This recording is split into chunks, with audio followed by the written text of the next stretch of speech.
base of this office chair that I have is damaged beyond repair, so I set out to repair it. I've removed the top cloth and I removed the sponge, only to find the base is damaged completely. So all I need to do now is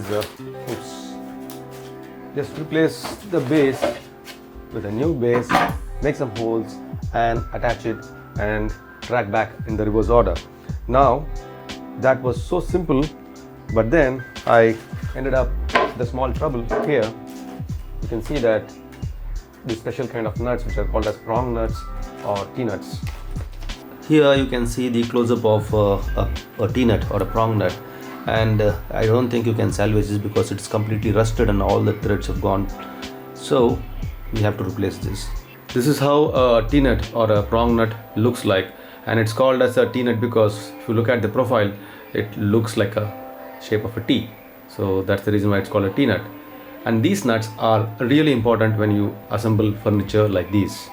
These T-nuts are quite hard to find, at least in my part of the world, in the local hardware shop, so I had to order it online. I've ordered a bunch of different sizes. That's because I was not really sure about what size I want, and anyways I'll be doing a lot of woodworking and these things come in handy quite a lot of times. In case if you are not really sure about the size of the T-nut or the thread that you want, all you need to do is just check for the size of the bolt. Now this bolt here is a 6mm bolt and this one here is a 10mm bolt, and you can see that the slot can accommodate both of these sizes. So any thread size between 6mm to about 10mm should be fine. So you can order some of these prongs and you can buy the bolts from your local market. That would be cheaper for you. In order to fit this plywood base plate, we need to make some holes here on top, and then we will add the bolts from the bottom. You could be tempted to make the holes from here and attach bolts from the top and use a nut to secure it in the bottom. But the problem is, once the sponge goes on top, there is no way to grip the bolt. So even if you are able to get a grip on the bolt somehow, and if you thread it and if something goes wrong and if you want to remove the piece, it is going to mess it up a lot.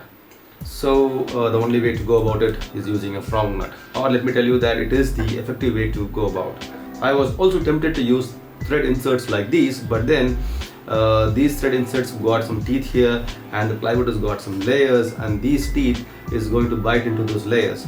I'm not sure how effective this would be, and even if I was going to use it, this was not the right size of thread insert that I had. Anyways, I've ordered these prong nuts. The advantage of these prong nuts is it's going to grip on the top of the plywood here, and it is going to pull on this direction, and it is going to give you a lot of surface area to hold on to that pull. So the reason for making this video is not to show you the importance of the T-nut. Just tell you that when you open one of these chairs, you are going to encounter one of these T-nuts, and if you don't have them, you have to stall your project. So that's what happened with me. I had to stop the project, I had to order these, and once they've arrived, I'm continuing with the project. So you can order for some of these T-nuts beforehand and then start your project. It will definitely save a lot of time for you.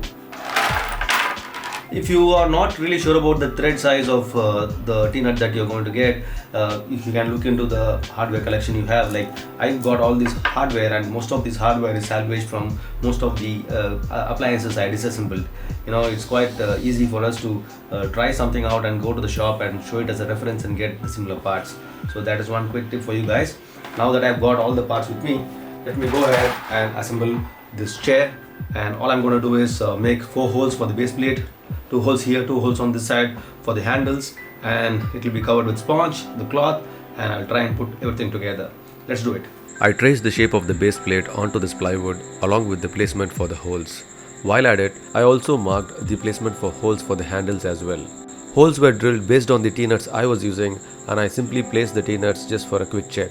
To make the holes, I used a drill bit that allows the T-nuts to fit snugly. A few gentle taps with the mallet drives the T-nuts into the plywood. Here I am checking if the T-nut is not compromised because of the hammering. Everything seems okay, so far so good. Just to check, I mounted the plywood on the main stand of the chair, and these 2 bolts will be removed later. It is only here to show you that the bolts have to be inserted from the bottom. I can now disassemble it, place the sponge, wrap it up in a fabric, and use a staple gun to secure it in place. After mounting the armrest, the seat can be bolted down and the chair is ready for use again. I really hope that this video was useful to you in some way. Please don't forget to subscribe. I will see you in my next video. Until then, bye bye.